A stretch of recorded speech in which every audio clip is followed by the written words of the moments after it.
Hello friends, welcome to YouTube channel Jojo's Azure Learning. Today's video will be discussing about Azure Virtual Desktop implementation and what are the prerequisites required for implementing Azure Virtual Desktop. We'll see that. I'll walk you through that process. How the user is authenticated when he tried to log into WVD. WVD is actually a Windows Virtual Desktop. That was a previous name for AVD. AVD is the Azure Virtual Desktop. So we will see how the user is getting authenticated while trying to log in. What is the authentication method? Is it login with AzureAD or Active Directory? We'll see that in a step-by-step process. So what is actually an Azure Virtual Desktop? Azure Virtual Desktop is the Microsoft complete desktop virtualization platform. So meaning that this virtual desktop can be used as a laptop, like a virtual laptop. So what are the scenarios where you will be using this virtual desktop? So this is actually a replacement for Citrix desktops, Citrix Zen, and also probably a lot of virtualization out there, VMware. So this is the Azure Virtual Desktop is the alternative and most secure way of Microsoft come up with a solution that can be used to use a desktop virtualization, DAS, desktop as a virtualization technology, and it is very secure. So let's talk about some of the scenarios where you will be using the virtual desktop. One scenario, we can say it like for the offshore development team. So let's say you have a development team offshore, somewhere in Pakistan or India or somewhere else, and you have a team like 30 or 40 people are using it. So it is not typically meant to send them a laptop out there and then secure it, and it's very difficult. So what we basically recommended by the solution though in this scenario is just to create a host pool with a bunch of virtual machine. The bunch of virtual machine in the host pool is called session host. So just assign to them a personal WVD or maybe a pool, shared pool for that users. And whenever the user is changed, or we can just easily assign to another user that same WVD. So it's much easier, much secure, and also scalability, right? Just think about, let's say you're saying that I'm running some application, I'm running a Visual Studio Code, I'm running another application, it is slow. And sometimes I've seen developers are asking for a huge WVD compute power. So laptop, they want to upgrade the laptop to maybe a 32 gig RAM or like 16 CPU. So scalability wise, it's just the last kind of scenario. You want to increase the CPU memory, you can just do it in a couple of seconds. You can just shut it down and change the size into more scalabilities in terms of Azure Desktop. And also for the security wise, it's all 443. It's all secure channel, TLS. Secure mechanism, so it's almost secure. It's not almost secure, it's completely secure, and it uses a connection broker and a gateway. It will not allow you to pass through anyone to connect through RDP port or something like that. So it actually very secure. It goes through the connection broker, connection gateway. So we will see that there is another, there will be a series of videos, Azure Virtual Desktop series of videos. This will be the first one. Just I will show you in this video how to implement quickly, how to do it fast, how to implement it. I'll walk you through that process. But stay tuned for more videos in depth for the Azure WVD. Okay, now we talk about what are the prerequisites. You can go to the learn.microsoft.com and you can see the prerequisites. So identity.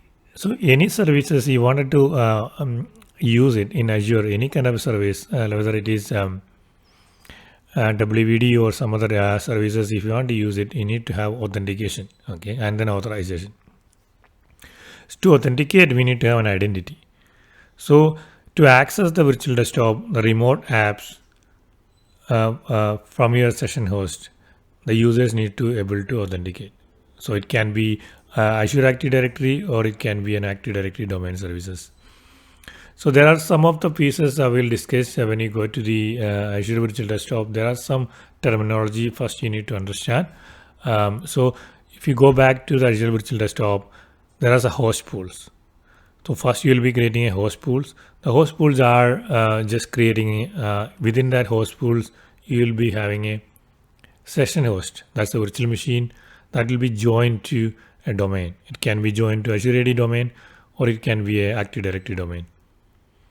So if you have not watched, I put a video out there to difference between AzureAD and Active Directory. So if you have not watched, please watch that video as well. So the host pools, once you created the host pools, you will see what are the virtual machine. Inside there will be a virtual machine and virtual machine will be joined to domain. And then second will be an application group. This application group will be getting authenticated with AzureAD authentication. So that's where your workspace is there. So workspaces and then scaling plans and the users. So what users you will be assigning the WVD kind of access.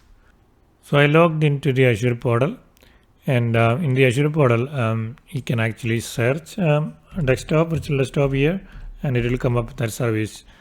You can see an Azure virtual desktop. If you want to make it favorite, and then you can do that, so it will come up. So you click on that. Once you make it a favorite, if you go this hamburger menu and then you click on it, you can see that that's highlighted here. So all these favorites will come up here. And any times you log in, you can just click on the Azure Virtual Desktop and that will take you there. And you can get started. There is some documentation to help you with getting started with AVD and create your own image.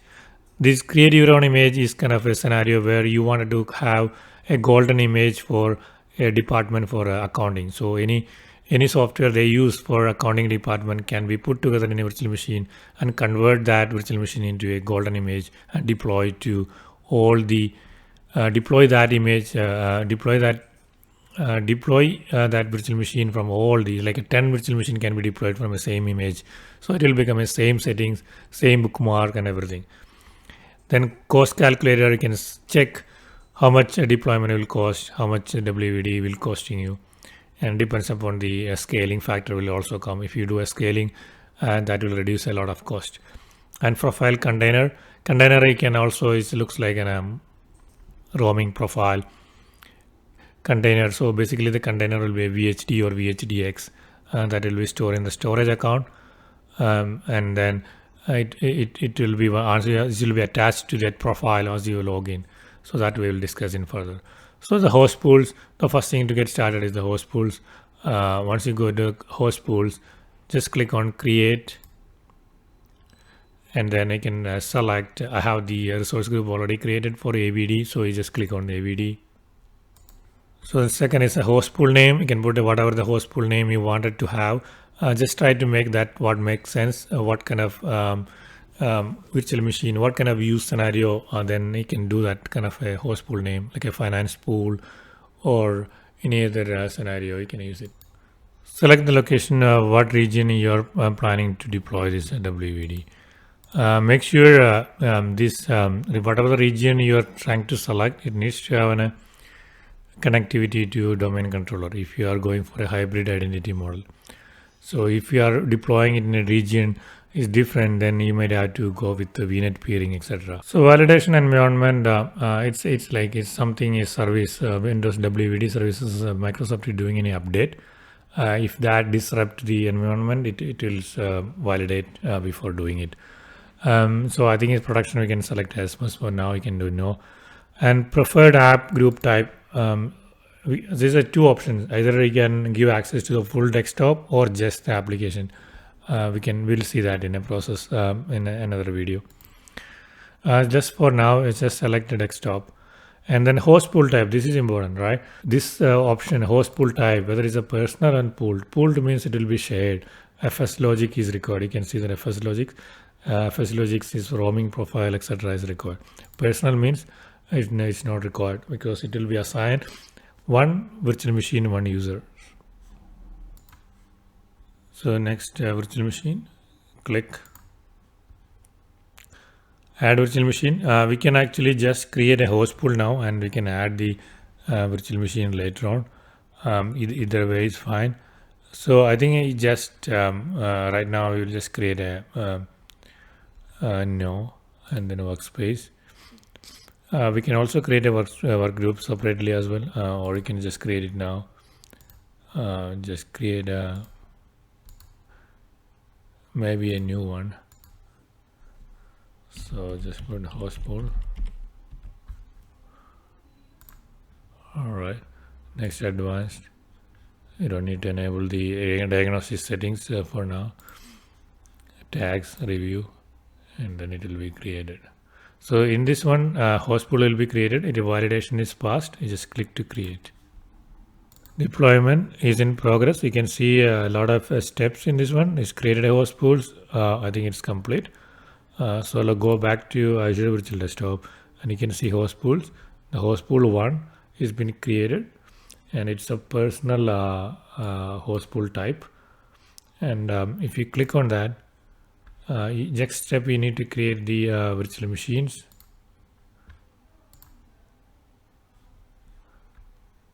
So it's all selected. Next, virtual machines, and then resource group is fine. Name you can put anything you'd like to for the virtual machine. Put like this. Session host. It cannot have any. It should be an 11 character, and it cannot have any hyphen in between. So hyphen is not possible, and also dash is not available. Digits, dash, letters must only contains letters, digits, or dashes. Must not end with a dash. So basically, if you do one more letter here, it is accepted. So if you put like that, it's accepted, but it cannot end with a dash.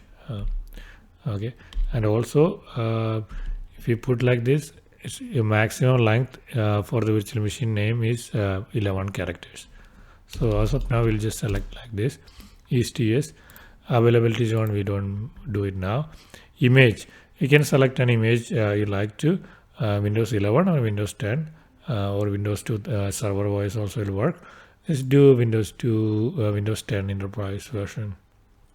And then I want to keep it very less size on this one, so that I can do a free version as well. Select, and I think it will be very slow.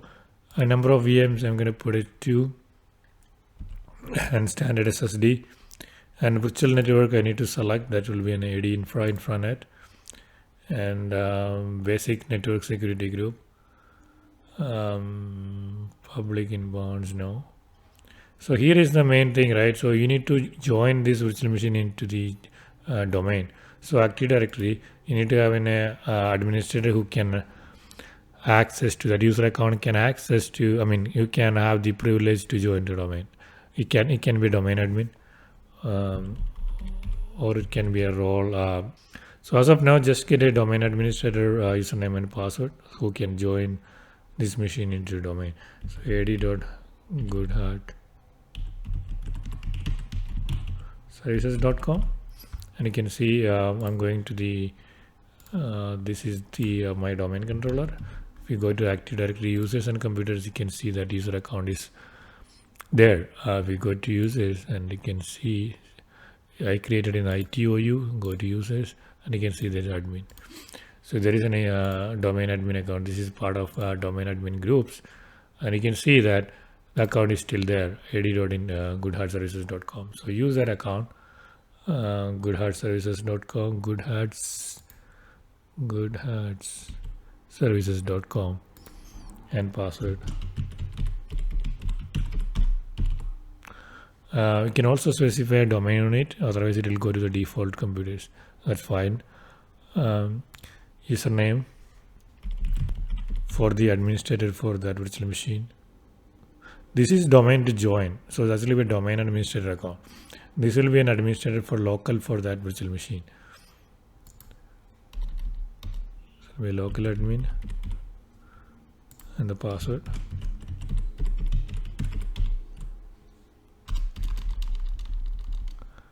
So you can see the requirement for the complex password. This is for the template URL. We will discuss that later, but next tags. So its validation is going on. So the validation is missing or invalid. If you see anything, you just have to click on that. It will say you that invalid according to the procedure. It's saying that quota. So quota limit is exceeded. So I think what we will do is the virtual machine, instead of making 2, we will just make 1 virtual machine. Okay, so that should validate, because we don't have enough quota capacity to do this because of the free trial version is passed. Just create this add a virtual machine to the host pool. So deployment is in progress. It updated, it's done, and it is also creating a VM creation. So it's creating a separate template for that. So you click on that, you'll see what are the steps required for VM creation. So it's created the NSG network security group as part of this deployment. Then it is created a network interface NIC card where we can assign IP address. So again, it is now actually creating the virtual machine resource. So once this virtual machine is created, it should be joined to the domain, and you will see when you go back to here, the computers, this default OU. Let's say if you wanted to keep it here, you should have given that over there as well. So we can just specify this that VM to join to this OU. But right now we didn't mention anything, so it will go to the computers default computers OU. We're expecting once everything is successful, that VM will be computer account will be created here. So the virtual machine is deployment is still in progress, but the virtual machine has been created. But now it is doing a DSC, desired state configuration DSC. That means it's actually installing the agent and things like that. So agent is required to install on the, it's automatically getting installed. So that agent will communicate into the WVD environment. So that's why this agent is required. So next step will be joining to the domain. So we will see one by step process here. So the DSC is completed. So agent has been installed. So we can go and check to see that whether the host pulls the virtual machine. So virtual machine has come up. It's unavailable the status, but you can see in the host pool one has this virtual machine ready to go. It's also say the deployment has succeeded. So if you are go to the source group, you want to go back to where this thing to find out the deployment steps. So it succeeded. The latest one is the VM creation template and deployment details. And join the domain also successful. So let's check whether the domain is joined. So you have to go back to the Active Directory domain controller. Here, if you refresh, it should come up. If your computer is joined to a domain, it will come up here. See, it is going to come up here. So deployment has been successfully completed. Go back to the host pool where is Azure Virtual Desktop and host pools. So this is the host pools we just created. Go back here and check the total machines, and it is available. So this is good to go. So once you have the session host ready, we are ready to assign to a user so they can access.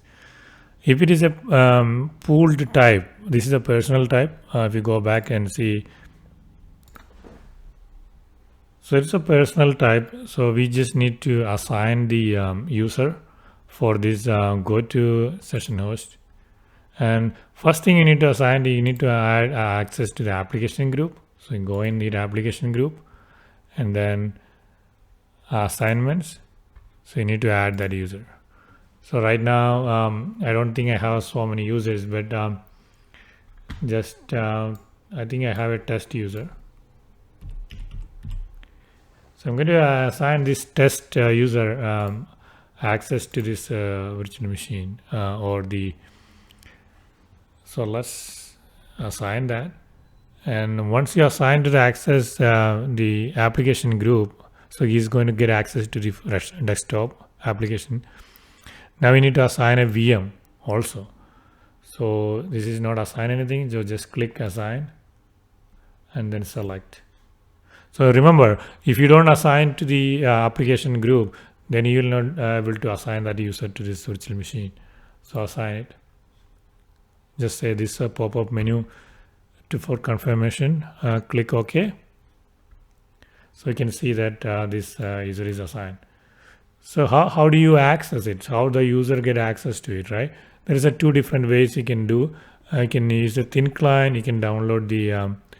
You can also use the browser. So two ways you can do. So if you go to Google and see download WVD client, and you can see the WVD client connect to here.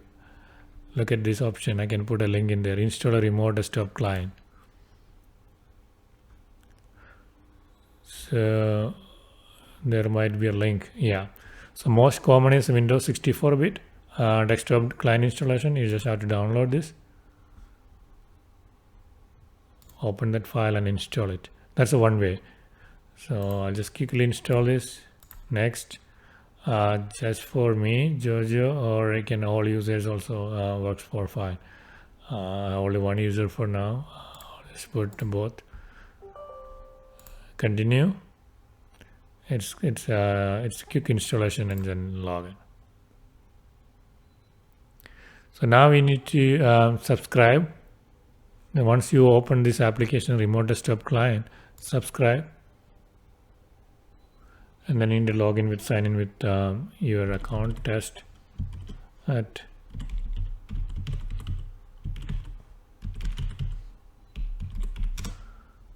so is this subscribing to that art group. Put the all right, so it is MFA. I think we can skip for now. Security secure, skip for now. So it's subscribing to that tenant in your organization. See, all right. So now we can see the host pool 1 and the session desktop.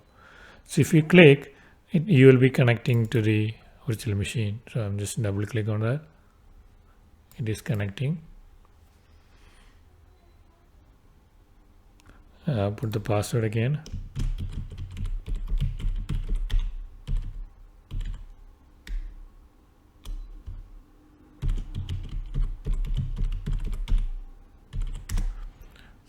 It is connecting to the session desktop.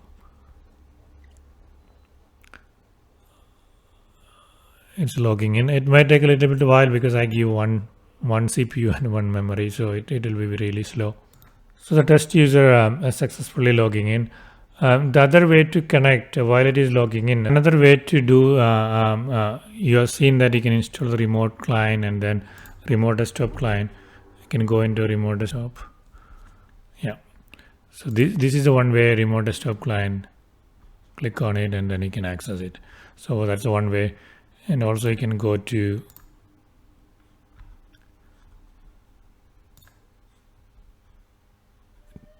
this URL. You just have to remember this URL and then put it in the web browser. You can also bookmark this and then log in.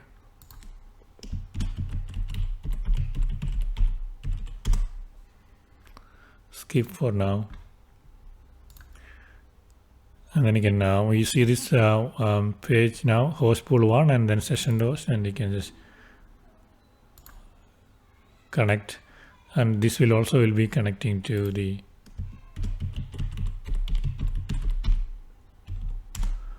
WVD. So once you log in, that's a desktop looks like you can customize, you can do, and with the group policy and everything, you can also provide administrative privilege, etc. So thank you everyone for watching. Stay tuned. I'll be creating a series of videos with Azure Virtual Desktop. You can subscribe to this channel. I'll be sending a lot of troubleshooting tips and tricks. And if you have any questions or comments, you put it in down below. and I will be, as my time permits, I will be responding to that comments as well. Thank you everyone. Have a nice day.